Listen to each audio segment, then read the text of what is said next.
Hello everyone, welcome back to another chess openings video. In today's video, I'm going to be teaching you guys how to destroy the Queen's Gambit with the Cambridge Springs attack. Before we get further on into the video, please consider smashing that like button and subscribing to my channel. So without any further ado, let's get right into the video. So the Queen's Gambit opens after the moves pawn to d4, pawn to d5, pawn to c4, and pawn to e6. After this, the main line follows as such: knight to f3, knight to c3, knight to f6, and bishop to g5. In this position, the most common move is probably bishop to e7. However, the Cambridge Springs opens after knight to b to d7. Now, this may seem like it's hanging a pawn after c takes d5, e takes d5, and knight takes d5. However, this is one of the opening traps, because after knight takes d5, you simply capture the knight. And after they take your queen, black has the option of playing bishop to b4 check. And as you can see, the only way to stop this check, since the king can't move, is to block it with the queen. After which, you play bishop takes d2, king takes d2, and king takes d8. And as you can see, black is simply up a piece in a completely winning position. So, after knight to d7, obviously, c takes d5 is a bad move. So the main line continues after the move pawn to e3, pawn to c6, and knight to f3. And this is where the Cambridge Springs actually begins. After the move queen to a5. The idea with queen to a5 is to bring your bishop to b4 and your knight to e4 to put pressure on the knight on c3 and create a powerful pin on the knight on c3. Also, as you can see, the queen to a5 move indirectly attacks the bishop on g5. For example, if the pawn weren't here, then the bishop would be under attack. This is a reoccurring theme in this opening, and it's something to remember.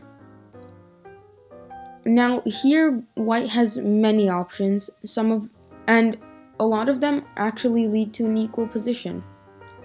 The equal position lines start after the moves either knight to d2 or bishop takes f6. Let's just go over one of them really quickly. If bishop takes f6, simply knight takes f6, and after a move such as bishop to d3, black simply plays bishop to b4, and I'm just going to quickly show you an equal line.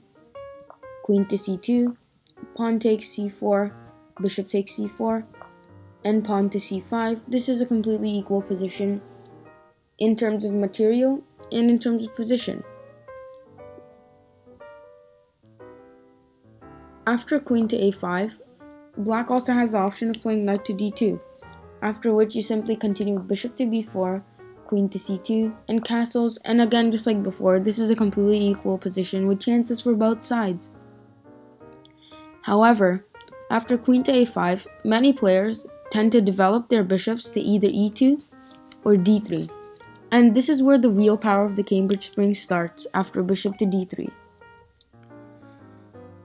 Here, you actually have many moves. However, I recommend playing bishop to b4, simply increasing the power of the pin. After which, queen to c2 to defend the knight. And keep in note that if white castles, then you simply capture on c3 and win a pawn. So queen to c2, defending the knight on c3. And the powerful knight to e4, attacking the knight on c3 yet again. After this, if white decides to capture on e4, then simply pawn captures on e4 with the discovered attack on the bishop and on the knight, which is protecting the bishop. If the knight moves anywhere else, such as d2, you simply grab the bishop and are in a completely winning position. So they have to play knight to e5, blocking. However, after this, simply knight takes e5, d takes e5, and queen takes e5. and black is just up a pawn, and the pin on this knight is insane.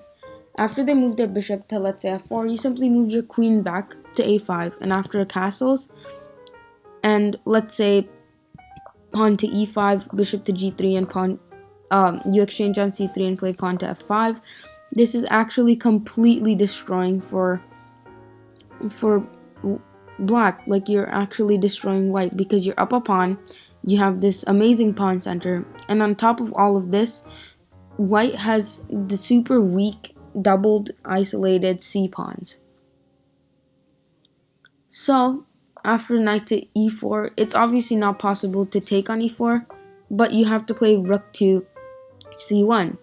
However, just like before, black is also lost because after the move knight takes g5, and pawn takes c4, there's a double attack which simply cannot be stopped. The pawn attacks the bishop, and the queen attacks the knight. After bishop takes e4 and queen takes g5, black is again up a piece in a completely winning position. However, you might be wondering what happens if they play, bishop to f4, simply getting out of the pin. Then all you have to do is just capture the knight. Knight takes c3, pawn takes e3, bishop takes c3, check, forking the king and the rook. And after the king moves, you don't even have to take the rook.